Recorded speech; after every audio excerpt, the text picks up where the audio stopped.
பெயர் காமாட்சி.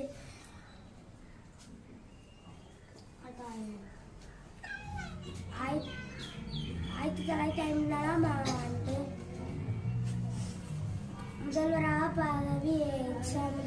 பதவியேற்ற பின் தமிழ்நாட்டில் மூடப்பட்ட 6000 பள்ளிகளை திறந்து வைத்த புதிய பள்ளிகளையும் கட்டியுள்ளார். மதிய உணவு திட்டத்தை கொண்டு வந்த